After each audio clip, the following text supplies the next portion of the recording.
മയക്കുമരുന്ന് കേസുമായി ബന്ധപ്പെട്ട് നമ്മളുടെ സംസ്ഥാനത്തിൻ്റെ വിവിധ ഭാഗങ്ങളിൽ പിടിക്കപ്പെടുന്ന ലീഗിൻ്റെ പ്രാദേശിക നേതാക്കൾ, ജീവിതത്തിൽ സൂക്ഷ്മത പുലർത്തിയ മഹാരഥന്മാർ രൂപം നൽകിയ പാർട്ടി ഇന്ന് മയക്കുമരുന്ന് വിൽപ്പനക്കാരുടെയും സാമ്പത്തിക തട്ടിപ്പ് നടത്തുന്ന ആളുകളുടെയും വിഹാര കേന്ദ്രമായി മാറിക്കഴിഞ്ഞിരിക്കുകയാണ്.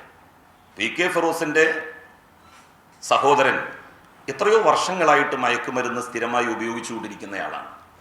എൻ്റെ പാർട്ടിക്കാരനല്ല എങ്കിൽ എന്തുകൊണ്ട് നൂറുകണക്കിന് ആയിരക്കണക്കിന് ചെറുപ്പക്കാരെ വഴിതെറ്റിപ്പിച്ച തൻ്റെ സഹോദരനെ നിയന്ത്രിക്കാൻ അദ്ദേഹം മുൻകൈയെടുത്തില്ല? നമ്മൾ കാണേണ്ട ഒരു കാര്യമാണ്.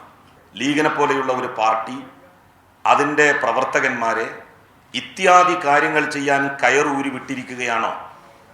അതിന് മറുപടി ലീഗിൻ്റെ സംസ്ഥാന നേതൃത്വം തന്നെയാണ് പറയേണ്ടത്. മയക്കുമരുന്നിൻ്റെ കാര്യം മാത്രമല്ല, സാമ്പത്തിക തട്ടിപ്പ് നമ്മളുടെ ജില്ലയിൽ വ്യാപകമാവുകയാണ്. മുസ്ലിം ലീഗിന് അതിലൊരു പങ്കുണ്ട് എന്ന് പറഞ്ഞാൽ തെറ്റാവില്ല. മുസ്ലിം ലീഗിലായാൽ എന്ത് സാമ്പത്തിക തട്ടിപ്പ് നടത്താം, ഏത് ഫണ്ടും പിരിക്കാം, മുക്കാം, യാതൊരു പ്രശ്നവും ഇല്ല. നമ്മളുടെ ജില്ലയിൽ സാമ്പത്തിക തട്ടിപ്പ് വ്യാപകമാവുകയാണ്. അതിനെ മുസ്ലിം ലീഗ് വെള്ളവും വളവും കൊടുത്ത് പ്രോത്സാഹിപ്പിക്കുന്നു. ഒരു തരത്തിലുള്ള ഇടപെടലും ലീഗ് നേതൃത്വം ഇടപെടുന്നില്ല. കാരണം ഒരു വിരൽ ആർക്കെ എതിരെയെങ്കിലും ചൂണ്ടിയാൽ 4 വിരല് അവർക്കെതിരെയാണ് ചൂണ്ടുന്നത് എന്നവർക്കറിയാം. അതുകൊണ്ടാണ് അവരിതിനെ ചോദ്യം ചെയ്യാത്തത്. മയക്കുമരുന്ന് കേസ് അന്വേഷിക്കാനെത്തിയ പോലീസുകാരെ ആക്രമിച്ച് ഒരാൾ പിടിയിലാകുന്നു. ആ യുവാവ് ഒരു നേതാവിൻ്റെ അനിയനാണ് എന്ന് നമ്മൾ അറിയുന്നു. പിന്നാലെ മറ്റൊരു ചെറുപ്പക്കാരൻ പറയുന്നത് കേരളം കേൾക്കുന്നു. ആ നേതാവിനോട് ഞാൻ അയാൾ പറഞ്ഞതിനും കാണിച്ചതിനും പകരം ഒന്നും ചോദിക്കുന്നില്ല, പക്ഷേ ഞാൻ ഇന്ന് എൻ്റെ അച്ഛനെ ഓർത്തുപോകുന്നു. പോലീസിൻ്റെ പിടിയിലായത് PK ബുജൈർ.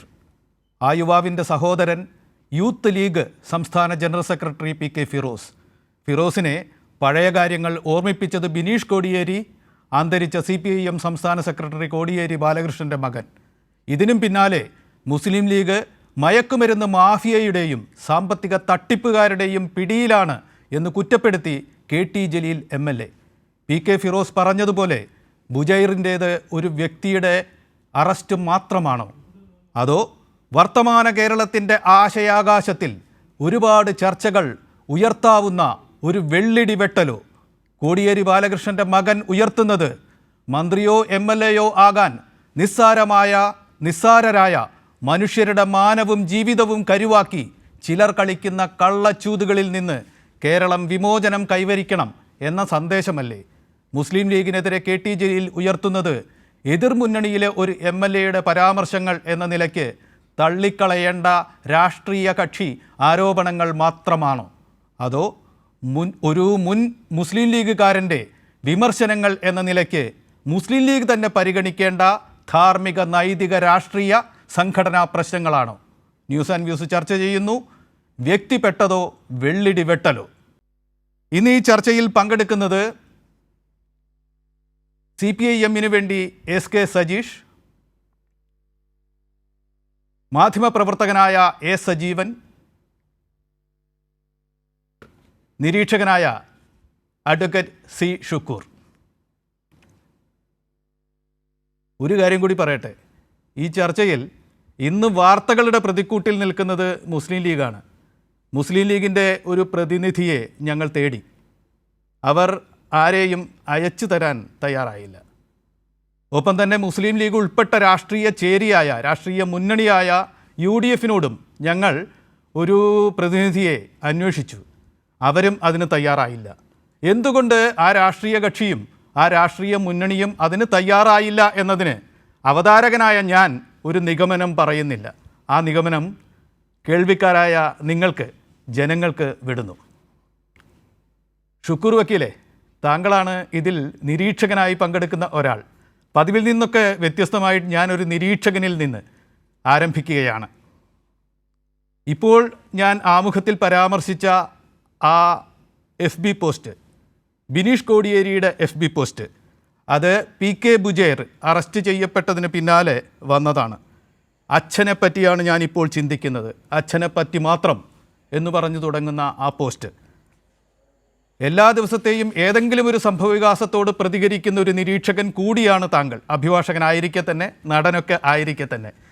താങ്കൾ ആ പോസ്റ്റ് വന്ന ദിവസം തെരഞ്ഞെടുത്ത് പ്രതികരിച്ചത് അതിനോടാണ്.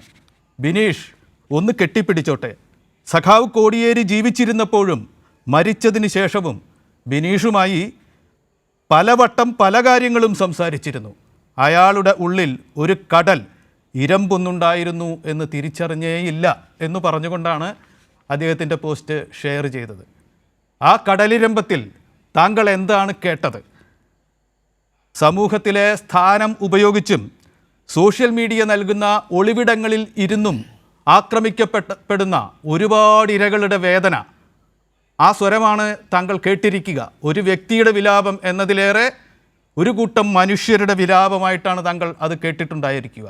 ആ വിലാപത്തിന് താങ്കൾ കൊടുക്കുന്ന ഒരു ഭാഷ്യം എന്താണ്? അത് വെച്ച് ജനങ്ങളോട് താങ്കൾക്ക് എന്തു പറയാനുണ്ട്? ഷുക്കൂർ വക്കീൽ. തീർച്ചയായും നമ്മൾ വളരെ ഗൗരവത്തിൽ ചർച്ച ചെയ്യേണ്ടുന്നൊരു വിഷയമാണ് കൈരളി ഇന്ന് ചർച്ചക്കെടുത്തത്.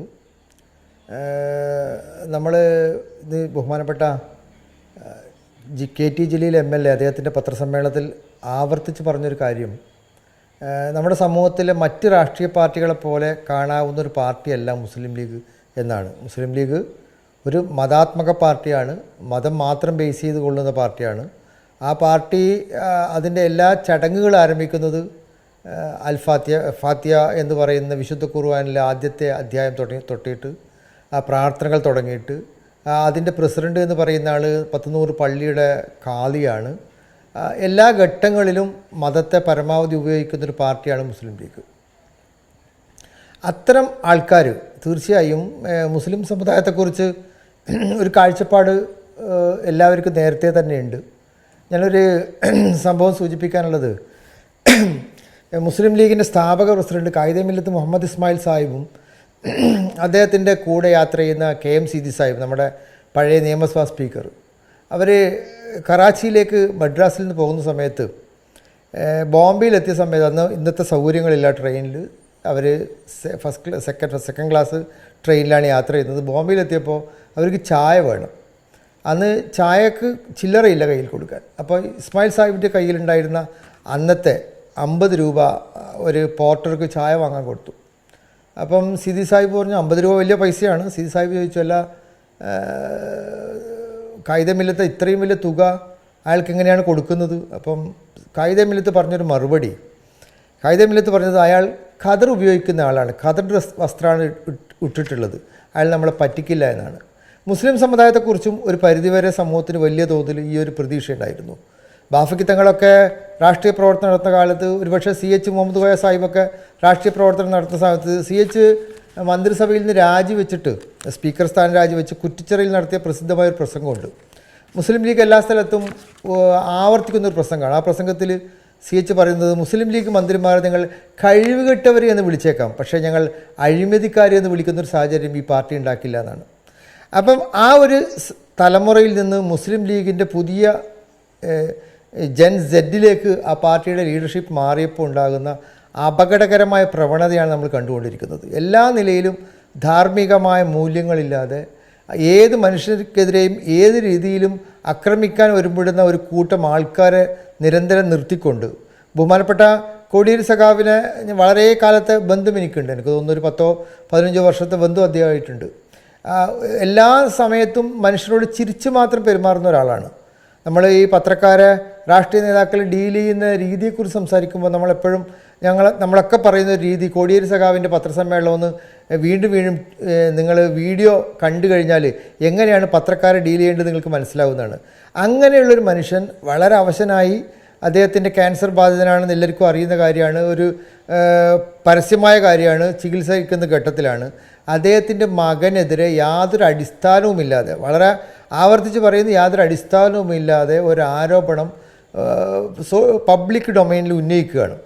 ഒന്നും രണ്ടും പ്രാവശ്യം നിരന്തരം ഉന്നയിക്കുകയാണ്. എന്താണ് അതുകൊണ്ട് ബഹുമാനപ്പെട്ട യൂത്ത് ലീഗിൻ്റെ ഇന്നത്തെ ജനറൽ സെക്രട്ടറിക്ക് കിട്ടിയ നേട്ടം എന്നത് ബിനീഷ് കോടിയേരിയുടെ ചോദ്യം വളരെ പ്രസക്തമാക്കുന്നത് അതുതന്നെയാണ്.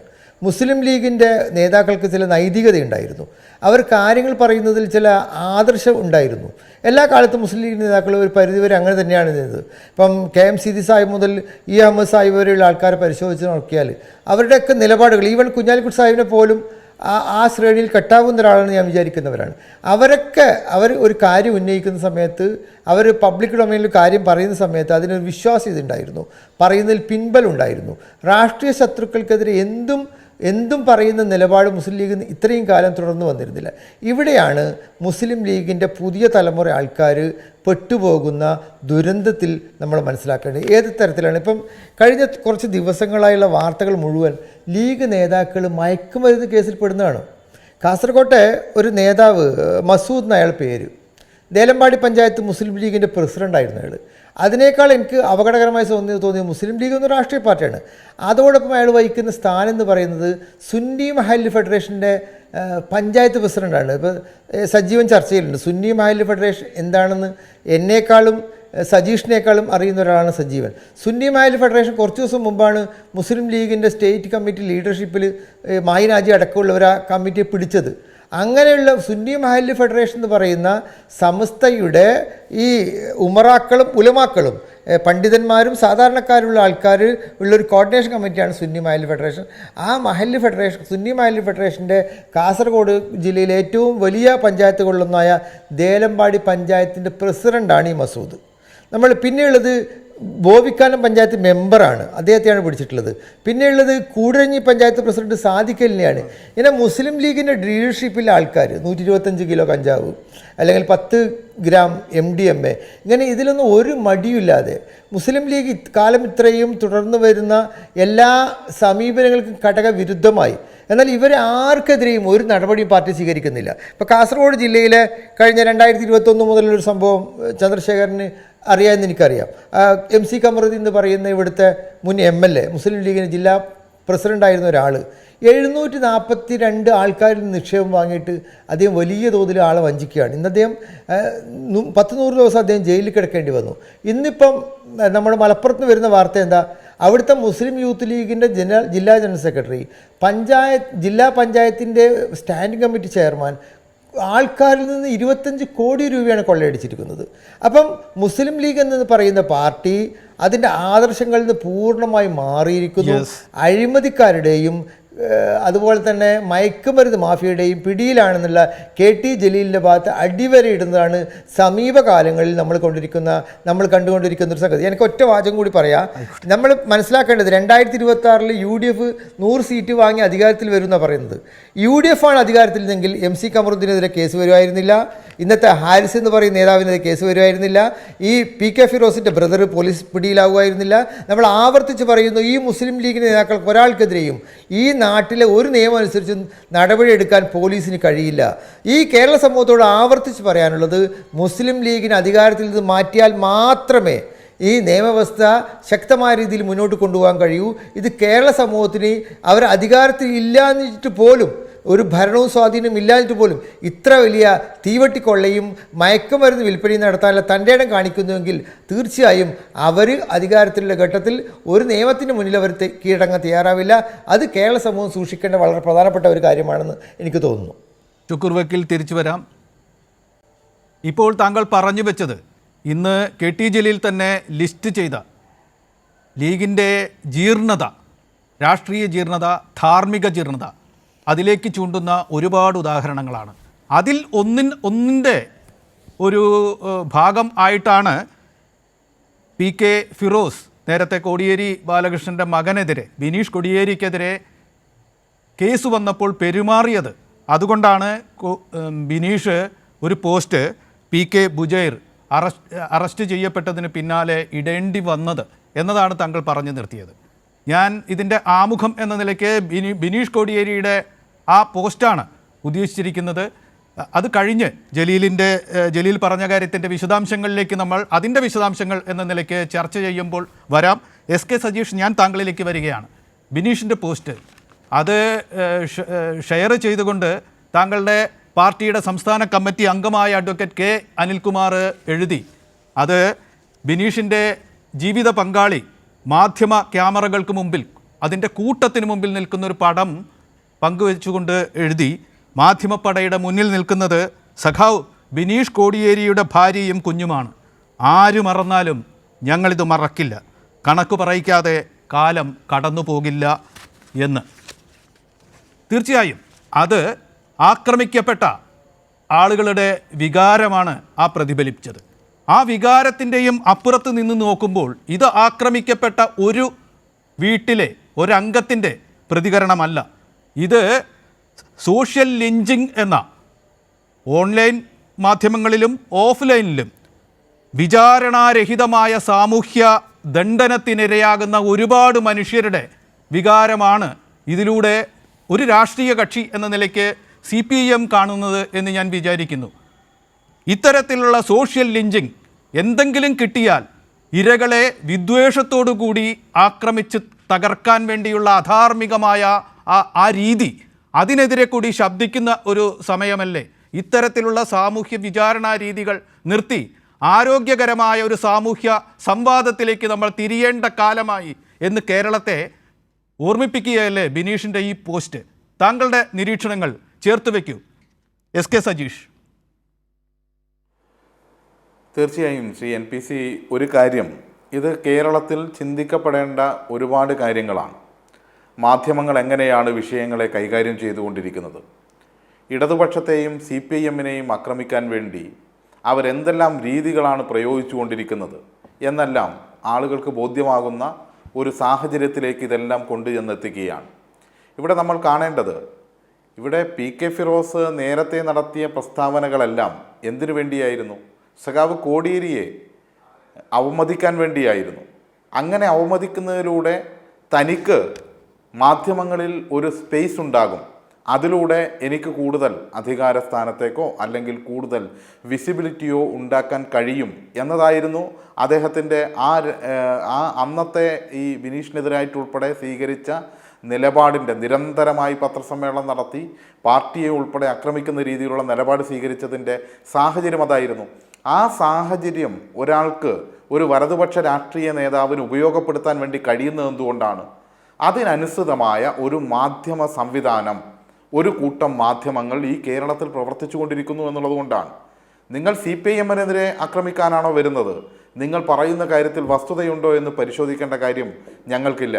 നേരത്തെ ഇവിടെ താങ്കൾ സൂചിപ്പിച്ച പോലെയുള്ള ചിത്രങ്ങൾ, കഴുകൻ വേട്ടയാടാൻ നിൽക്കുന്നത് പോലെ നിൽക്കുന്ന ചില ചിത്രങ്ങൾ പലപ്പോഴും നമ്മുടെ ശ്രദ്ധയിലേക്ക് വന്നിട്ടുണ്ട്, കേരളീയ സമൂഹത്തിൻ്റെ മുന്നിലേക്ക് വന്നിട്ടുണ്ട്. എങ്ങനെയും വേട്ടയാടി അവസാനിപ്പിക്കുക എന്നാണ്. പണ്ട് നമുക്ക് ഓർമ്മയുണ്ട്, സഖാവ് പിണറായി വിജയൻ ചികിത്സയ്ക്ക് വേണ്ടി പോകുമ്പോൾ ഒരു പ്രധാനപ്പെട്ട മാധ്യമപ്രവർത്തകൻ ഇയാളിന് തിരിച്ചു വരുമോ എന്ന രീതിയിൽ വർത്തമാനം പറഞ്ഞത് നമുക്ക് ഓർമ്മയുണ്ട്. ഇയാൾ തിരിച്ചു വന്നില്ലെങ്കിൽ നന്നായിരുന്നു എന്നുള്ള രീതിയിൽ മറ്റു മാധ്യമപ്രവർത്തകരോട് പറഞ്ഞതായിട്ടുള്ള വാർത്ത നമ്മുടെ മുന്നിലുണ്ടല്ലോ. ആ നിലയിൽ പോലും മാനസികാവസ്ഥ തെറ്റി ഇടതുപക്ഷത്തെയും CPIM-നെയും ആക്രമിക്കാം എന്നുള്ള രീതിയിൽ ചിലരെങ്കിലും ഇവിടെ പ്രവർത്തിക്കുന്നുണ്ട്. അതിനനുസൃതമായ ഒരു മാധ്യമ ശൃംഖല പണത്തിൻ്റെ പേരിൽ വലതുപക്ഷം ഇവിടെ സൃഷ്ടിച്ചു വച്ചിട്ടുണ്ട് എന്നുള്ളത് കൂടി ഒരു വസ്തുതയാണ്. അതിൽ നിന്നുകൊണ്ടാണ്, അതിൻ്റെ അടിത്തറയിൽ നിന്നുകൊണ്ടാണ് തങ്ങൾക്കെന്തുമാകാം എന്ന് ഇക്കൂട്ടരെല്ലാം ചെയ്തുകൊണ്ടിരിക്കുന്നത്. ഇവിടെ ബഹുമാനപ്പെട്ട ശ്രീ ഷക്കൂർ വക്കീൽ കുറേയേറെ കാര്യങ്ങൾ പറഞ്ഞുകൊണ്ട് ഞാൻ അത്തരം വിശദാംശങ്ങളിലേക്ക് പോകണമെന്ന് കരുതുന്നില്ല. PK ഫിറോസ് വ്യക്തിപരമായി തൻ്റെ സഹോദരൻ്റെ പ്രശ്നമാണ്, ഞാൻ വേറെയാണ് അദ്ദേഹം വേറെയാണ് എന്നൊക്കെ പറയുമ്പോൾ ആ നിലപാടായിരുന്നില്ലല്ലോ അദ്ദേഹം CPIM-നെതിരായി സ്വീകരിച്ചത്. CPIM-ൻ്റെ പ്രവർത്തകരെയും കുടുംബത്തെയും എല്ലാം വേട്ടയാടാൻ ഇവർക്കെല്ലാം എന്ത് ആവേശമായിരുന്നു? കുടുംബത്തിലുള്ള ഓരോ മനുഷ്യരെയും വേട്ടയാടാൻ എന്ത് ആവേശമാണ് ഇവരെല്ലാം കാണിച്ചത് എന്ന് നമ്മൾ കണ്ടതാണല്ലോ. വിവിധ വിഷയങ്ങളിൽ മാനസികമായി തകർക്കാൻ കഴിയുമോ എന്നാണ് ഇവർ നോക്കിയത്, ഈ സംവിധാനങ്ങളെയെല്ലാം ഉപയോഗിച്ചുകൊണ്ട്. അത് സഖാവ് കോടിയേരി തന്നെ പറഞ്ഞിട്ടുണ്ട്, ഞങ്ങളിതെല്ലാം താങ്ങും, നിങ്ങൾക്ക് നേരെ വരുമ്പോൾ ഇത് താങ്ങാൻ വേണ്ടി കഴിയുമോ എന്ന് സ്വയം ആലോചിച്ചാൽ മതിയെന്ന്. ഇപ്പോൾ ലീഗ് ഉൾപ്പെടെയുള്ള വലതുപക്ഷ രാഷ്ട്രീയ രംഗത്തുള്ള പലരും അനുഭവിച്ചുകൊണ്ടിരിക്കുന്ന പ്രശ്നം അതാണ്. മാധ്യമങ്ങളുടെ സകല പിന്തുണയുണ്ടായിട്ടും അവർക്കിതൊന്നും താങ്ങാൻ വേണ്ടി കഴിയുന്നില്ല. കാരണം അവരുടെ ഭാഗത്ത് തെറ്റാണ് എന്നുള്ളതുകൊണ്ടാണ്. ഞങ്ങളെ എതിർക്കുമ്പോൾ അതിന് മാധ്യമങ്ങളെല്ലാം യുദ്ധസമാനമായി ഇവിടുത്തെ വലതുപക്ഷ മാധ്യമങ്ങളെല്ലാം ഒരുമിച്ച് നിൽക്കുമ്പോഴും നല്ല അന്തസ്സോടെ തലയുയർത്തിപ്പിടിച്ച് രാഷ്ട്രീയ പ്രവർത്തനം നടത്താൻ ഇടതുപക്ഷത്തിനും CPM-നും കഴിയുന്നത് ഞങ്ങൾ ശരിയാണ് എന്നുള്ളതുകൊണ്ടാണ്. ഇവർക്കത് സാധിക്കാത്തത്, ഇവർക്ക് സകല മാധ്യമങ്ങളുടെയും പിന്തുണയുണ്ടായിട്ടും അവർക്ക് സാധിക്കാത്തത് ഇവർ ഈ തെറ്റിൻ്റെ വഴിയാണ് സഞ്ചരിച്ചു കൊണ്ടിരിക്കുന്നത് എന്നുള്ളതാണ്. നമ്മൾ ഈ സമീപകാലത്ത് എന്തെല്ലാം കണ്ടു. നേരത്തെ ഇവിടെ പല കാര്യങ്ങളും വിശദീകരിച്ചുകൊണ്ട് ഞാൻ പറയുന്നില്ല. ഒരു MLA അല്ലേ ജയിലിൽ കിടക്കേണ്ടി വന്നത്, കമറുദ്ദീൻ, ഫാഷൻ ഗോൾഡ് തട്ടിപ്പുമായി ബന്ധപ്പെട്ട് ലീഗിൻ്റെ പ്രതിനിധിയല്ലേ. കേരളത്തിൽ അത്രമാത്രം ചർച്ചകൾക്ക് വിധേയമായിട്ടുണ്ടോ? മാധ്യമ പരിലാളന അവിടെയും ലഭിച്ചിട്ടില്ലേ? പാവപ്പെട്ട എത്ര മനുഷ്യരുടെ കണ്ണീരാണ് അവിടെ വീണത്. സ്വന്തം മക്കളുടെ വിവാഹത്തിനുൾപ്പെടെ വെച്ച പണം ഉൾപ്പെടെ തട്ടിയെടുത്തിട്ടല്ലേ ജയിലിൽ കിടക്കേണ്ട സാഹചര്യം വന്നത്. പാലാരിവട്ടം പാലം പൊളിയുന്നതും അതിൻ്റെ പേരിൽ ഇബ്രാഹിം കുഞ്ഞുൾപ്പെടെയുള്ള ആളുകൾ ഇരുമ്പഴിക്കുള്ളിലേക്ക് പോകുന്നതുമല്ല, മന്ത്രി ഉൾപ്പെടെ പോകുന്നത് കേരളം കണ്ടിട്ടുള്ളതാണ്. ഇത് ലീഗിൻ്റെ മന്ത്രിയല്ലേ. എത്രമാത്രം ഇവിടുത്തെ മാധ്യമങ്ങൾ ഈ വിഷയങ്ങൾ ചർച്ച ചെയ്തിട്ടുണ്ട് എന്ന് നമ്മൾ പരിശോധിക്കേണ്ടതുണ്ട്. സ്വർണ്ണക്കടത്തുമായി ബന്ധപ്പെട്ട് ബഹുമാനപ്പെട്ട ശ്രീ MK മുനീർ അദ്ദേഹത്തിൻ്റെ തന്നെ വിദേശത്തേക്ക് ആളുകളെ സഹായിക്കാനാണ് എന്ന് പറഞ്ഞു തുടങ്ങിയ ഒരു സ്ഥാപനം, ആ സ്ഥാപനത്തിൻ്റെ മാനേജിംഗ് ഡയറക്ടറും 4 ഡയറക്ടർമാരും സ്വർണ്ണക്കടത്ത് കേസിലെ വലിയ പ്രതികളായിരുന്നു എന്ന വാർത്ത കേരളത്തിൽ വന്നിട്ടില്ലേ? പിന്നീട് അത് ഏതെങ്കിലും മാധ്യമങ്ങൾ ചർച്ച ചെയ്തിട്ടുണ്ടോ? അതെല്ലാം അവസാനിപ്പിച്ചു കൊടുക്കുകയാണ്. ഇപ്പോൾ ഇവിടെ സൂചിപ്പിച്ച പോലെ തന്നെ 25 കോടി രൂപ ഒരു ജില്ലാ പഞ്ചായത്ത് അംഗം പദ്ധതി നടത്തി കൊടുക്കാം എന്ന് പറഞ്ഞ് തട്ടിപ്പ് നടത്തുകയാണ്. ഏത് മാധ്യമമാണ് കേരളത്തിൽ ചർച്ച ചെയ്യുന്നത്? നേരത്തെയും ഇപ്പോൾ ശ്രീ KT ജലീൽ ഇവിടെ കാര്യങ്ങൾ വിശദീകരിച്ച് സംസാരിച്ചു. അദ്ദേഹത്തിന് ഈ പ്രസ്ഥാനത്തിൽ നിന്ന് പുറത്തേക്ക് വരേണ്ടി വന്നത് എന്തുകൊണ്ടാണ്? ഗുജറാത്തിലെ വംശഹത്യയുടെ പേരിൽ പിരിച്ച പണത്തിൻ്റെ കണക്ക് ചോദിച്ചതിനല്ലേ. പിന്നീട് ഈ പറഞ്ഞ PK ഫിറോസിൻ്റെ പേരിൽ ഇപ്പോൾ സമൻസ് വന്നിട്ടില്ലേ? അവിടെ കത്തുവയിലേക്ക് ഉൾപ്പെടെയുള്ള പണം പിരിച്ചതിൻ്റെ ഭാഗമായി ഇരകൾക്ക് വേണ്ടി പിരിക്കുന്ന പണം പോലും സ്വന്തം പാർട്ടിക്കകത്ത് പോലും ചോദ്യം ചെയ്യപ്പെടുന്നു. ഇപ്പോൾ വയനാടുമായി ബന്ധപ്പെട്ട് നിങ്ങൾ ആലോചിച്ച് നോക്കൂ. അവിടെ ആ മനുഷ്യർക്ക് വേണ്ടി ഇവർ വീട് നിർമ്മിച്ചു കൊടുക്കാമെന്ന് പറഞ്ഞു വാങ്ങിയ സ്ഥലം, ആ സ്ഥലം എത്രയോ ഇരട്ടി വിലക്കാണ് വാങ്ങിയിരിക്കുന്നത്. നാട്ടുകാരുടെ കയ്യിൽ നിന്ന് വാങ്ങിയ പണമല്ലേ. ആ പണം കൊടുക്കുന്നത് എന്തിൻ്റെ പേരിലാണ് കൊടുക്കുന്നത്? സംരക്ഷിക്കപ്പെടുമെന്ന് കരുതിയിട്ടല്ലേ. ഇവരുടെ ബന്ധുക്കളുടെ സ്ഥലം ഉൾപ്പെടെ വലിയ വില കൊടുത്ത്, ഒരു 50,000 രൂപയ്ക്ക് കിട്ടുന്ന സ്ഥലമാണെങ്കിൽ അത് ലക്ഷക്കണക്കിന് രൂപയ്ക്ക് വാങ്ങുക. ഈ രീതിയിൽ വാങ്ങുന്ന നിലയുണ്ടായിട്ടില്ലേ? അത് ചർച്ച ചെയ്ത് അഭിപ്രായ വ്യത്യാസം വന്നിട്ടുണ്ടല്ലോ. ഇത് നമ്മൾ കാണുകയല്ലേ. ഇങ്ങനെ ഓരോന്നോരോന്നും ഞാൻ വിശദമായി പറയുന്നില്ല. ഇങ്ങനെ ഓരോ കാര്യത്തിലും ജനങ്ങളും അതുപോലെ തന്നെ പൊതുസമൂഹവും എല്ലാം ഇവർ ചെയ്തുകൊണ്ടിരിക്കുന്ന ഈ പ്രവൃത്തികളെ നോക്കുകയാണ്. അപ്പുറത്തൊരു കൂട്ടരുണ്ട് കേട്ടോ. ഇവർ മാത്രമല്ല, ആ UDF-ന് നേതൃത്വം കൊടുക്കുന്ന കോൺഗ്രസ്, ആ കോൺഗ്രസിനെ ഏതെങ്കിലും മാധ്യമങ്ങൾ എന്തെങ്കിലും പേരിൽ വിചാരണ ചെയ്യാൻ വേണ്ടി വരുന്നുണ്ടോ? യൂത്ത് കോൺഗ്രസിൻ്റെ ഒരു മണ്ഡലം പ്രസിഡന്റാണ് സ്വന്തം വീട്ടിലേക്ക് വന്ന ഒരു യുവതിയെ കൊന്ന് കുഴിച്ചു മൂടുക. എവിടെ? വീട്ടിൻ്റെ മുറ്റത്ത് കുഴിച്ചു മൂടിയെന്ന് മാത്രമല്ല, പിറ്റേ ദിവസം പത്രസമ്മേളനം നടത്തുന്നു ഇതേ യൂത്ത് കോൺഗ്രസിൻ്റെ നേതാവ്. അത് കഴിഞ്ഞിട്ട് പോലീസ് സ്റ്റേഷനിലേക്ക് മാർച്ച് വെക്കുന്നു. ആ മാർച്ചിൻ്റെ അധ്യക്ഷനായി നിൽക്കുകയാണ്. എന്നിട്ട് ഇവിടെ ഏതെങ്കിലും ഒരു മാധ്യമം ഇത് ചർച്ച ചെയ്തിട്ടുണ്ടോ? എന്തെങ്കിലും ചർച്ച ചെയ്യുന്നുണ്ടോ? കോൺഗ്രസിൻ്റെ 100 വീടിനെക്കുറിച്ച് ഇവിടെ ആരെങ്കിലും ചർച്ച ചെയ്യുന്നുണ്ടോ? കോൺഗ്രസ് വയനാട്ടിലേക്ക് പണം പിരിക്കാൻ വേണ്ടി വെച്ച ആപ്പ് പോലും കാണാനില്ല. അതിനെക്കുറിച്ച് ഇവിടെ ഏതെങ്കിലും മാധ്യമങ്ങൾ ചർച്ച ചെയ്യുന്നുണ്ടോ? ഇവിടെ യൂത്ത് കോൺഗ്രസിൻ്റെ എല്ലാ കമ്മിറ്റികളിലും എല്ലായിടത്തും പ്രശ്നങ്ങൾ ഉണ്ടായിക്കൊണ്ടിരിക്കുന്നു പിരിച്ച പണവുമായി ബന്ധപ്പെട്ട്. ഏതെങ്കിലും മാധ്യമം ഗൗരവമായി ഇത് ചർച്ച ചെയ്യുന്നുണ്ടോ? അപ്പോൾ ഇവർക്ക് കൊടുത്തുകൊണ്ടിരിക്കുന്ന ഈ പ്രിവിലേജ്, ആ പ്രിവിലേജിൻ്റെ പേരിൽ ഇവർക്ക് എന്തും ചെയ്യാം എന്നുള്ള നിലയിലേക്ക് മാറിയിരിക്കുന്നു. ആ മാറിയതിൻ്റെ ഭാഗമായി തന്നെയാണ് മുസ്ലിം യൂത്ത് ലീഗിൻ്റെ ഏറ്റവും പ്രധാനപ്പെട്ട നേതാവായിട്ടുള്ള PK ഫിറോസിൻ്റെ സഹോദരൻ സ്വന്തം വീട്ടിലാണ് ഈ മയക്കുമരുന്നിൻ്റെ കണ്ണി ഉണ്ടാകുന്നത്. അപ്പുറത്ത് അവർ പത്രസമ്മേളനം നടത്തി പ്രഖ്യാപിക്കുകയാണ് ഇനാം കൊടുക്കാം 5000 രൂപ. ആർക്കാ കൊടുക്കട്ടെ? MSF-കാരൻ 5000 രൂപ വെച്ച് കൊടുക്കട്ടെ. ആർക്ക്? PK ഫിറോസിന്, യൂത്ത് ലീഗിൻ്റെ നേതാവിന് കൊടുക്കട്ടെ. സ്വന്തം വീട്ടിലാണ് ഇതിൻ്റെ കണ്ണിയുള്ളത്. കള്ളൻ കപ്പലിൽ തന്നെ എന്നാണ് പറഞ്ഞത്. കള്ളൻ കപ്പലിലല്ല, സ്വന്തം വീട്ടിലാണുള്ളത്. ഇതെല്ലാം ജനങ്ങൾ കാണുകയാണ്. ഇനിയും ഇവരുടെ പണമുണ്ടാക്കാനുള്ള ആർത്തിയാണ് ഈ വലതുപക്ഷത്തിനാകെ ഉള്ളത്. ഇവരിപ്പോൾ അധികാരം കിട്ടിയാൽ ആ അധികാരം ഉപയോഗിച്ച് പണമുണ്ടാക്കാം എന്ന് മാത്രം ചിന്തിക്കുന്ന ഒരു കൂട്ടരായി മാറിയിരിക്കുന്നു. ഇതാണ് കേരളത്തിലെ പ്രശ്നം. ഞാൻ മറ്റു വിശദാംശങ്ങളിലേക്കൊന്നും പോകുന്നില്ല. ഇവർക്ക് ഏക ആവശ്യം എന്താ? ഇപ്പോൾ ഈ തട്ടിപ്പും വെട്ടിപ്പും എല്ലാം നടത്തണം. എന്തിന്? എന്നിട്ട് അധികാരം കിട്ടണം. കേരളത്തിൻ്റെ അധികാരം, ഇനിയും പാലാരിവട്ടം പാലം പണിയാനുള്ള അധികാരം, ഇനിയും കേരളത്തെ വൈദ്യുതി നിലച്ച് ഇരുട്ടിലാക്കാനുള്ള അധികാരം, സ്കൂളുകൾ അടച്ചുപൂട്ടാനുള്ള അധികാരം, ആശുപത്രികളിൽ മരുന്നില്ലാതാക്കാനുള്ള അധികാരം, എന്നിട്ട് ഇവർ കഴിവ് നടത്താനുള്ള, VM സുധീരൻ തന്നെ പറഞ്ഞ പോലെ തീവട്ടിക്കൊള്ള നടത്താനുള്ള അധികാരം കിട്ടണം, കടുംവെട്ട് നടത്താനുള്ള അധികാരം കിട്ടണം. അത് കിട്ടാൻ വേണ്ടി അതില്ലാത്ത ഒരു 9 വർഷക്കാലം ഇവരെന്തെല്ലാം ചെയ്യുമെന്നതിൻ്റെ ഉദാഹരണമാണിത്. സജീവൻ, ഞാൻ താങ്കളിലേക്ക് വരികയാണ്. ഇന്ന് ഇതേ തുടർന്ന് ഈ സംഭവ പശ്ചാത്തലത്തിലാണ് KT ജലീൽ അദ്ദേഹത്തിൻ്റെ വാർത്താ സമ്മേളനം നടത്തിയത്. മുസ്ലിം ലീഗിനെതിരെ ഒരു വലിയ കടന്നാക്രമണമാണ് അദ്ദേഹം നടത്തിയിട്ടുള്ളത്. ഈ PK ഫിറോസിനെതിരെ അദ്ദേഹം പറഞ്ഞു, PK ഫിറോസിന് അറിയാമായിരുന്നു സഹോദരൻ്റെ ഈ നില, മയക്കുമരുന്ന് ഉപയോഗിക്കുന്നു എന്ന നില, ഒപ്പം തന്നെ അതിൻ്റെ ഇടനിലക്കാരനാണ് എന്ന നില അറിയാമായിരുന്നു. അത് അധികാരികളെ അറിയിക്കേണ്ടതായിരുന്നു. അതിൽ അദ്ദേഹം പരാജയപ്പെട്ടു. അതിന് പാർട്ടിയും അദ്ദേഹവും മറുപടി പറയണം എന്ന് പറഞ്ഞു തുടങ്ങിയ ആ പത്രസമ്മേളനം പിന്നെ മുന്നോട്ട് പോയത് ലീഗിൻ്റെ ധാർമ്മിക തകർച്ചയിലേക്കാണ്. അത് ഇത്തരത്തിലുള്ള കച്ചവടങ്ങൾ നടത്തുന്നവരുടെ പാർട്ടിയായി മാറിയിരിക്കുന്നു. ഒറ്റപ്പെട്ട ഉദാഹരണങ്ങളല്ല, ഉദാഹരണങ്ങൾ നിരത്തിക്കൊണ്ട്. ഒപ്പം തന്നെ സ്വകാര്യ ട്രസ്റ്റുകൾ ഉണ്ടാക്കുക, അതിൽ പാണക്കാട്ടെ തങ്ങൾമാരിലൊരാളെ അധ്യക്ഷനാക്കുക, അതിൻ്റെ പേരിൽ പിരിവ് നടത്തുക, ആ പിരിവ് കൊടുത്ത മനുഷ്യരെ വഞ്ചിക്കുക, അങ്ങനെ ഒരു പ്രവണത ഉണ്ടായിരിക്കുന്നു എന്ന് അദ്ദേഹം പറഞ്ഞു. ഇത്തരം കള്ള ട്രസ്റ്റുകളിൽ നിന്ന് തങ്ങൾമാർ പിന്മാറണം, അവരെ ഉപകരണങ്ങളാക്കിക്കൊണ്ട് കൊള്ള നടത്തുകയാണ് എന്ന് പറഞ്ഞു. സ്വാഭാവികമായും വയനാട്, ഒപ്പം തന്നെ മലപ്പുറം ജില്ലാ പഞ്ചായത്തിലെ പ്രശ്നങ്ങൾ, അങ്ങനെ തട്ടിപ്പിൻ്റെ പാർട്ടിയായിട്ട് മുസ്ലിം ലീഗ് മാറിയിരിക്കുന്നു എന്നും അദ്ദേഹം പറഞ്ഞു. അവരുടെ സംഭാവന ആഹ്വാനങ്ങളോട് അവരുടെ എല്ലാ സംഘടനകളും ഇത്തരത്തിൽ ചെയ്യുകയാണ്. അവരുടെ സംഭാവന ആഹ്വാനങ്ങളോട് ലീഗ് അണികൾ നിസ്സഹകരിക്കണം എന്ന് പറഞ്ഞു. ലീഗ് അനുയായികൾ നേതാക്കളോട് ചോദ്യം ചോദിക്കണം എന്ന് പറഞ്ഞു.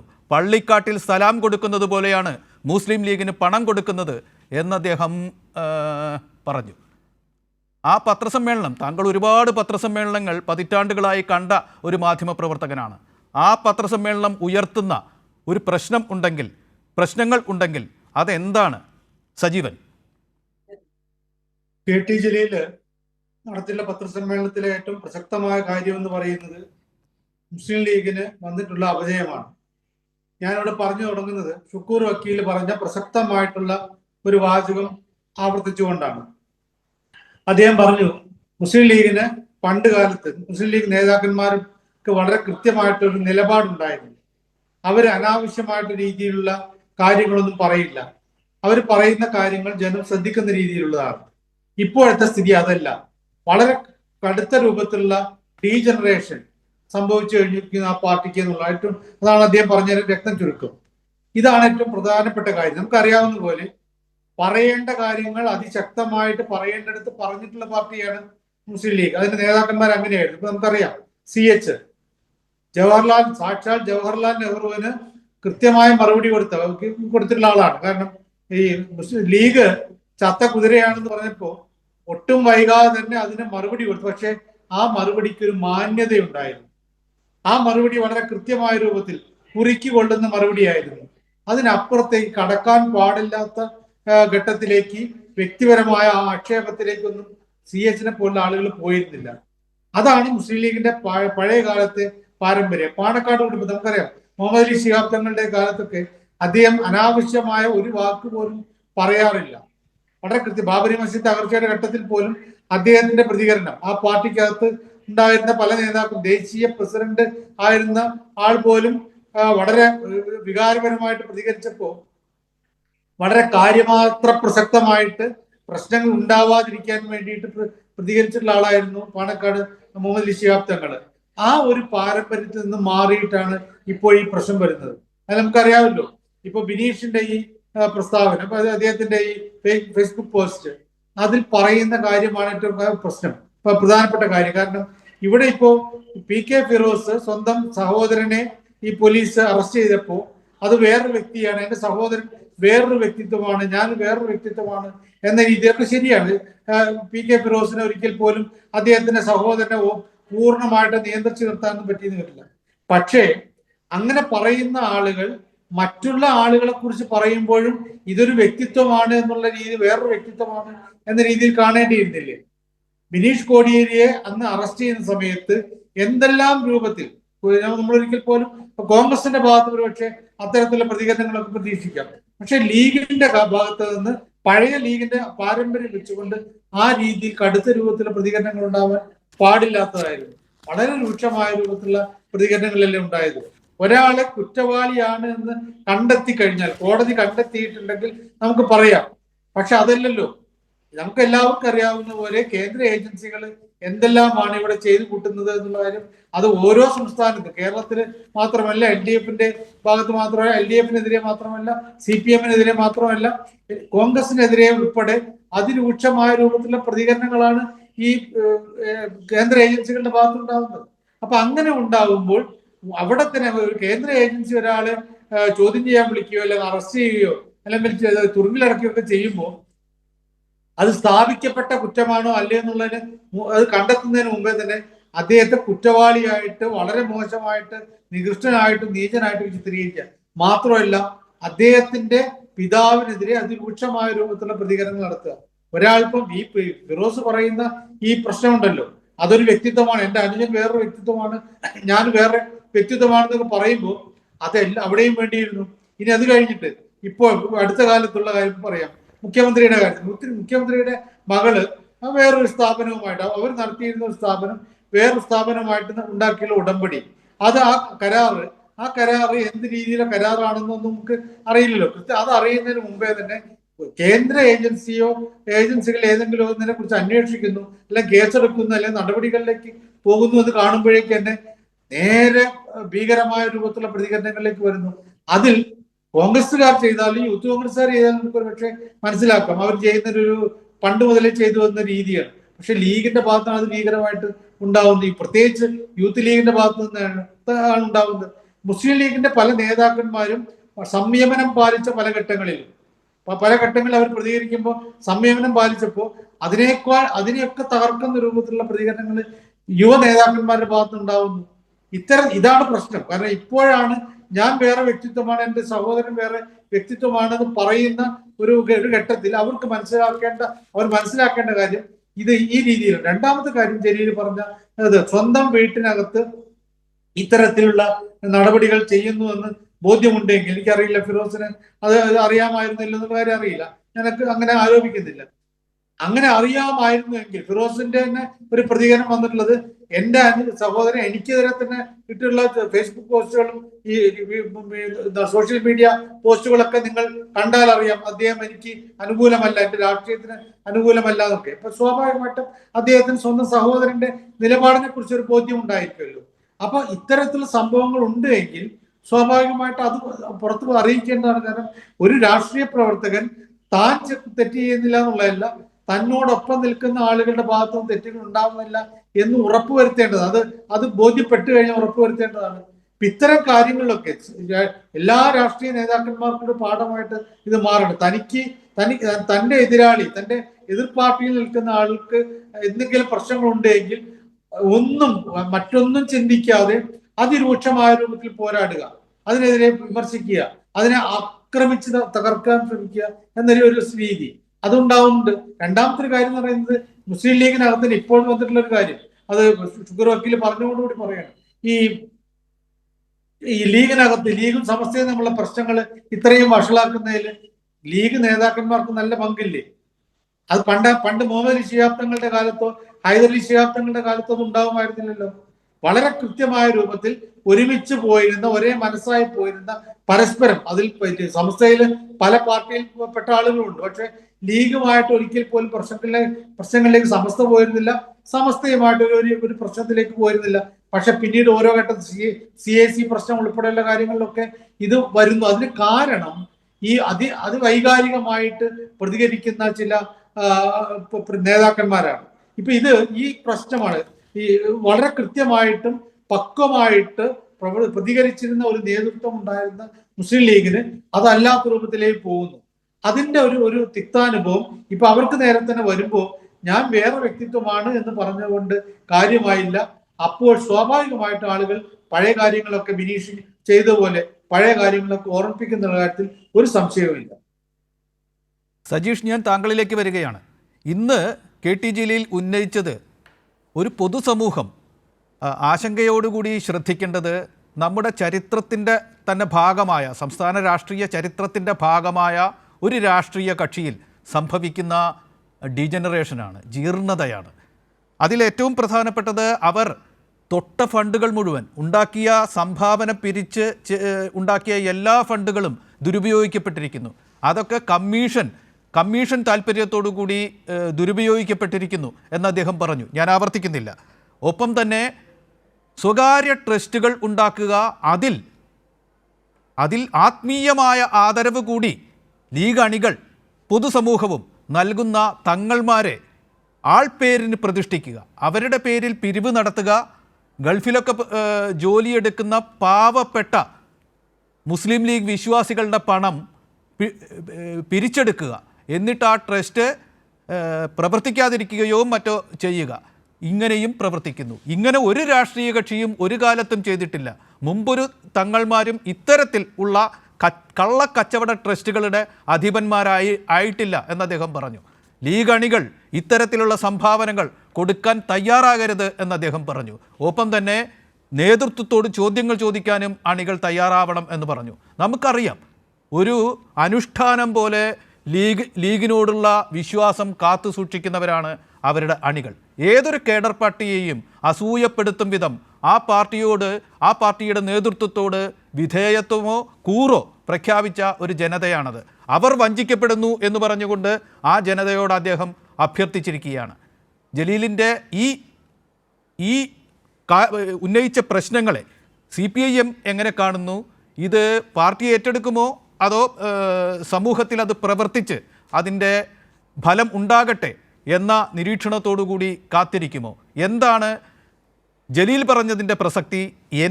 എങ്ങനെയാണ് അത് മുന്നോട്ട് പോകേണ്ടത്? സജീഷ്. NPC ഇതിൽ കാണേണ്ട ഏറ്റവും പ്രധാനപ്പെട്ട ഒരു വിഷയം താങ്കൾ സൂചിപ്പിച്ച പോലെ തന്നെ ഇപ്പോൾ ലീഗിനകത്ത് പോലും ഇതിനായി ശക്തമായ അഭിപ്രായമുണ്ട്. ആ അഭിപ്രായത്തിൻ്റെ അടിസ്ഥാനത്തിൽ തന്നെയാണ് താങ്കൾ ഈ ചർച്ചയുടെ തുടക്കത്തിൽ പറഞ്ഞല്ലോ, ഈ പാനലിനകത്തേക്ക് മുസ്ലിം ലീഗിൻ്റെ പ്രതിനിധി വന്നില്ല എന്ന്. അങ്ങനെ പ്രതിനിധി വരുമ്പോൾ വരാതിരിക്കാനുള്ള ചില കാര്യങ്ങൾ കൂടി ലീഗിനകത്ത് നടന്നുകൊണ്ടിരിക്കുന്നുണ്ട്. അത് വസ്തുതയാണ്. നമുക്കിപ്പോൾ അങ്ങനെ ഒരു ആരോപണമായി ഉന്നയിക്കേണ്ടതില്ല. എങ്കിലും എൻ്റെ വാക്ക് കേൾക്കുന്ന ആളുകൾക്ക്, ലീഗിൻ്റെ പ്രവർത്തകർക്കുൾപ്പെടെ ആ സംഘടനയിൽ പ്രവർത്തിക്കുന്നവർക്കുൾപ്പെടെ ഞാൻ പറഞ്ഞത് യാഥാർത്ഥ്യമാണോ എന്ന് സ്വയം ബോധ്യപ്പെടും. അതിലെനിക്ക് യാതൊരു സംശയവുമില്ല. പക്ഷേ മറ്റുള്ളവർ പറയുന്ന പോലെ ഒരു ആരോപണമായി ആരെങ്കിലും പേരിൽ ഉന്നയിക്കേണ്ട കാര്യമില്ല. പക്ഷേ ഈ കാര്യങ്ങളെല്ലാം തെറ്റാണ് എന്ന് ചിന്തിക്കുന്ന ഒരു വിഭാഗം ലീഗിനകത്ത് തന്നെ ഉണ്ട്. അവർ എന്തുകൊണ്ട് ഇങ്ങനെ നിന്നു പോകുന്നു എന്ന് മാത്രമാണ് ഇപ്പോൾ സംശയത്തിൻ്റെ ഭാഗമായി നിൽക്കുന്നത്. അത് നിൽക്കാനുള്ള കാരണം ഇവരിപ്പോൾ വല്ലാത്ത രീതിയിൽ വർഗീയപരമായി ഈ സമൂഹത്തെ വിഭജിക്കാൻ വേണ്ടി ശ്രമിക്കുന്നു എന്നുള്ളതുകൊണ്ടാണ്.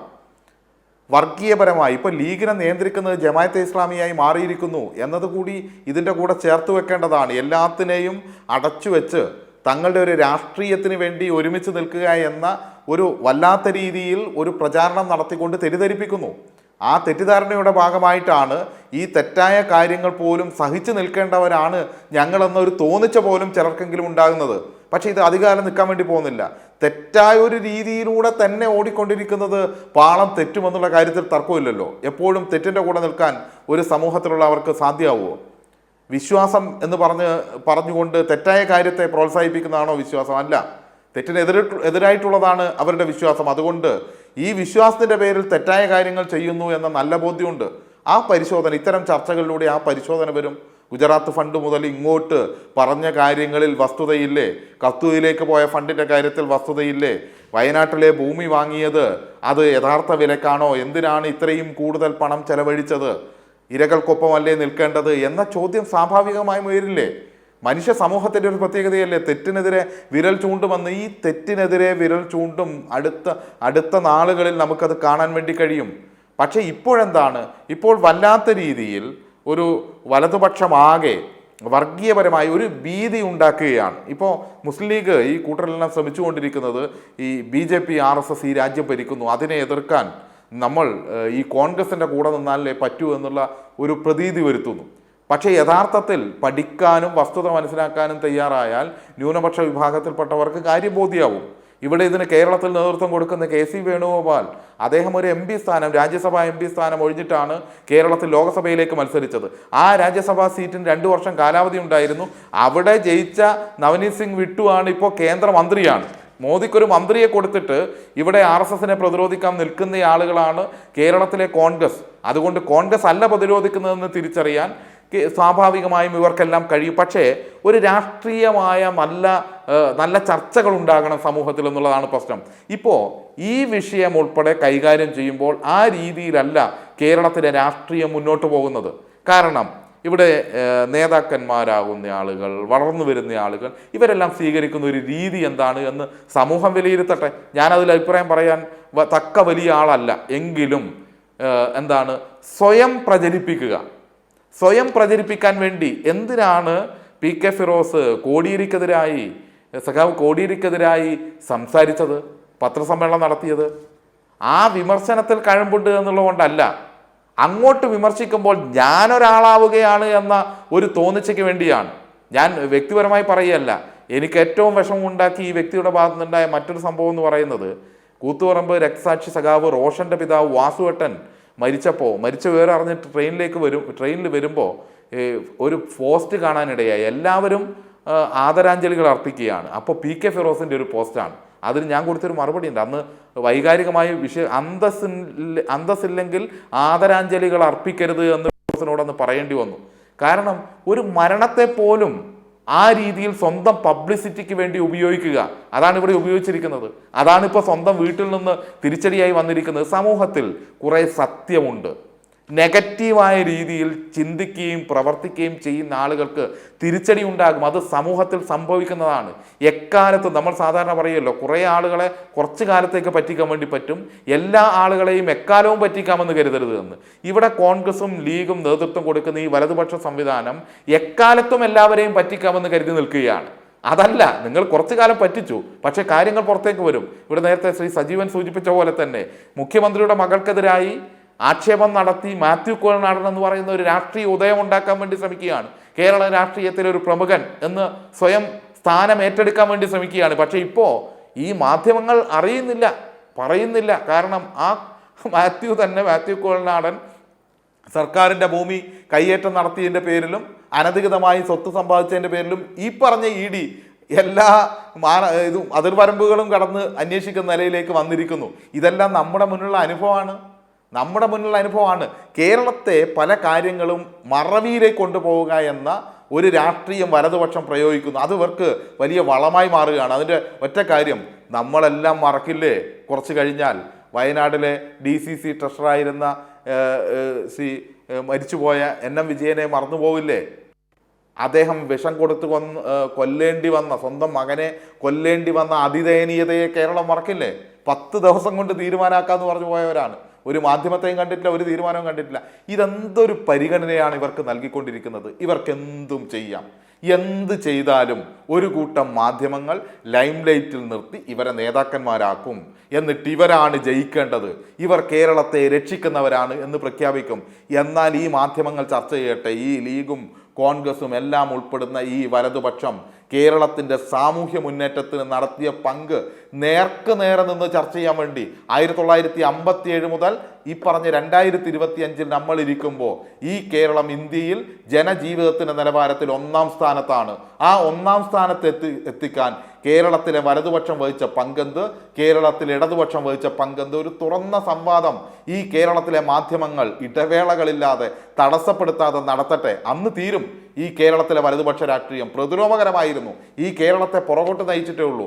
ആ പുറകോട്ട് നയിച്ച കേരളത്തെ ഇനിയും നയിക്കാൻ ഞങ്ങൾ കുറേ ആളുകളുണ്ട് എന്ന് പറഞ്ഞിട്ട് ഈ ഫിറോസിനെ പോലെ, അപ്പുറത്ത് യൂത്ത് കോൺഗ്രസിൻ്റെ നേതാവ് രാഹുൽ മാങ്കൂട്ടത്തിനെ പോലെ കുറേ ആളുകൾ വന്നിരിക്കുകയാണ് പുതിയ നേതൃത്വമായിട്ട്. അവരുടെ തട്ടിപ്പും വെട്ടിപ്പും അവർ നടത്തുന്ന രാഷ്ട്രീയത്തിന് ചേരാത്ത പ്രവർത്തനങ്ങളും ചർച്ച ചെയ്യപ്പെടുന്നില്ല. എല്ലാവരും ഓഡിറ്റ് ചെയ്യപ്പെട്ടെ.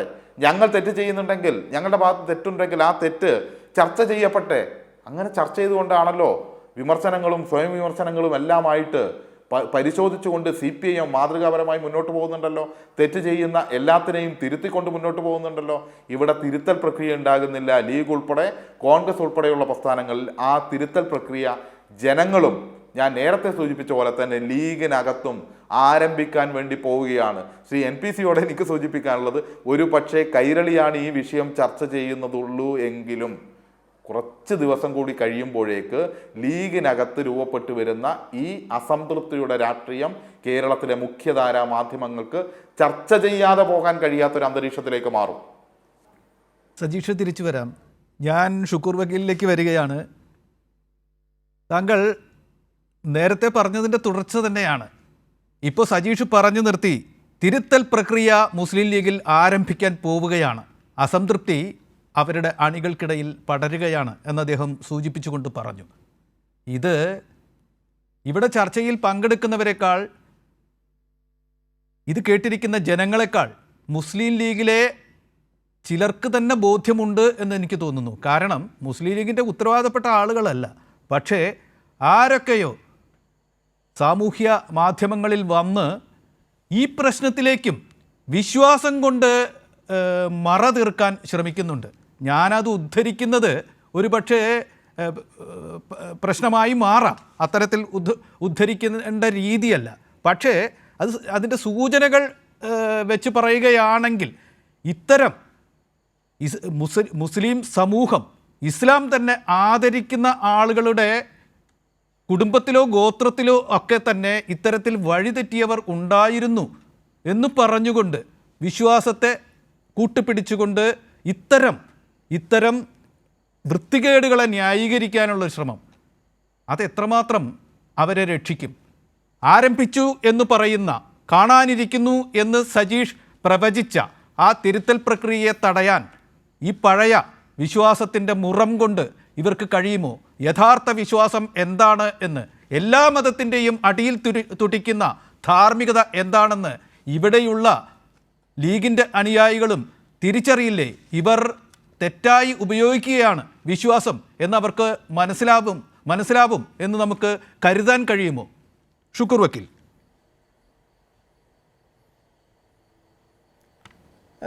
തീർച്ചയായും NPC അത് മുസ്ലിം ലീഗിൻ്റെ അണികൾ തിരിച്ചറിയുമെന്ന് തന്നെയാണ് ഞാൻ വിചാരിക്കുന്നത്. മുസ്ലിം ലീഗിൻ്റെ ചരിത്രത്തിൽ നമ്മുടെ E.T. Muhammad ബഷീറും P.K. കുഞ്ഞാലിക്കുട്ടിയും doctor M.K. മുനീറും അടക്കമുള്ള ഒന്നാംകിട നേതാക്കൾ മുഴുവൻ ഇലക്ഷനിൽ തോറ്റൊരു ചരിത്രം മുസ്ലിം ലീഗിനുണ്ട്. മുസ്ലിം ലീഗ് ഒരുപാട് ആ കാര്യത്തിൽ പാഠം പഠിച്ചതാണ്. ആ ഘട്ടത്തിൽ ഒരുപാട് അവർ തിരുത്തലുകൾ നടത്തിയിട്ടുണ്ട്. അങ്ങനെയാണ് അവർ വീണ്ടും മുസ്ലിം ലീഗ് തിരിച്ചു വരുന്നത്. മുസ്ലിം ലീഗ് നമുക്ക് എഴുതിത്തള്ളാവുന്നൊരു പാർട്ടിയല്ല, കേരളത്തിലെ പ്രബലമായ രാഷ്ട്രീയ പാർട്ടി തന്നെയാണ്. നിർഭാഗ്യവശാൽ നമ്മൾ ചില കാര്യങ്ങൾ ഇതിൻ്റെ കൂടെ കൂട്ടിച്ചേർത്ത് വായിക്കാനുണ്ടെന്ന് എനിക്ക് തോന്നുന്നു. സമീപകാലത്ത് നമ്മുടെ വിദ്യാഭ്യാസ മേഖലയിലുണ്ടായ 2 പരിഷ്കാരങ്ങൾ, ഒന്ന് കുട്ടികളുടെ മയക്കുമരുന്ന് ഉപയോഗത്തെ കുട്ടികൾക്ക് നിരുത്സാഹപ്പെടുത്തുന്നതിന് വേണ്ടി, കുട്ടികളെ മറ്റു കാര്യങ്ങളിൽ എൻഗേജ് ചെയ്യിക്കുന്നതിന് വേണ്ടിയിട്ട് സൂംബ ഡാൻസ് സ്കൂളുകളിൽ നടപ്പാക്കുന്നൊരു സാഹചര്യം ഉണ്ടായി. രണ്ടാമത്തത് സ്കൂൾ 8, 9, 10 ക്ലാസ്സുകളിലെ അധ്യയന സമയം രാവിലെ ഒരു കാമണിക്കൂറും വൈകിട്ട് ഒരു കാമണിക്കൂറും കൂട്ടുന്ന സാഹചര്യം ഉണ്ടായി. നമ്മൾ ഈ 2 ഘട്ടങ്ങളിലും ഈ മതസംഘടനകൾ, അറബിന്തിരിപ്പ് നിലപാടെടുക്കുന്ന മതസംഘടന അതിനെതിരെ വലിയ കോലാഹലമുണ്ടാക്കി. നമ്മൾ കൈരളി അടക്കമുള്ള മീഡിയ വളരെ ശക്തമായി അതിനെ ചർച്ച ചെയ്തു. മതസംഘടനകളാണ് നിലപാടെടുക്കുന്നത് നമുക്ക് മനസ്സിലാക്കാം. അവർക്ക് ഒരു പരിധിവരെ സമൂഹത്തോട് കമ്മിറ്റ്മെൻ്റ് ഇല്ല, സമുദായത്തോട് മാത്രമേ കമ്മിറ്റ്മെൻ്റ് ഉള്ളൂ. ആ സമുദായത്തിലെ തന്നെ ഫെനാറ്റിക്കലോടാണ് പലപ്പോഴും ഈ മതസംഘടനകൾ ഒട്ടി നിൽക്കുന്നത്. അതിലെ ജൈവികമായി ഉണ്ടാകുന്ന ജനാധിപത്യത്തോടോ മതനിരപേക്ഷതയോടോ അവർക്ക് ഒരു പരിധിവരെ കമ്മിറ്റ്മെൻ്റ് ഇല്ലാതെ അവരെപ്പോഴും ഈ ഫെനാറ്റിസത്തോട് ഒട്ടി നിൽക്കുന്നൊരു സമൂഹമായിട്ടാണ് കുറേ കാലമായിട്ട് കേരളത്തിലെ എല്ലാ വിഭാഗത്തിൽപ്പെടുന്ന അതാത് മതത്തിൻ്റെ നടത്തിപ്പുകാർ ചെയ്യുന്നത്. പക്ഷേ മുസ്ലിം ലീഗ് ഈ 2 ഘട്ടങ്ങളിൽ മുസ്ലിം ലീഗ് എടുത്ത നിലപാട് വളരെ പ്രധാനപ്പെട്ടതും നമ്മൾ സമൂഹം ഗൗരവത്തോട് കാണേണ്ടതാണെന്ന് എനിക്ക് തോന്നിയിട്ടുണ്ട്. ഒന്ന്, സൂംബ നൃത്തം ഘട്ടത്തിൽ വന്നപ്പോൾ T.K. അഷ്റഫ് എന്ന് പറയുന്ന അധ്യാപകനെ ഒരു ഘട്ടത്തിൽ സസ്പെൻഡ് ചെയ്യണമെന്ന് ഗവൺമെൻറ് ആവശ്യപ്പെടുകയും അയാൾ സസ്പെൻഡ് ചെയ്യുകയും ചെയ്തു. ആ ഘട്ടത്തിൽ അയാൾക്ക് പിന്തുണയുമായി വന്നത് പ്രധാനപ്പെട്ട മുസ്ലിം യൂത്ത് ലീഗിൻ്റെ ഈ നമ്മൾ ചർച്ച ചെയ്യുന്ന സെക്രട്ടറി P.K. ഫിറോസാണ്.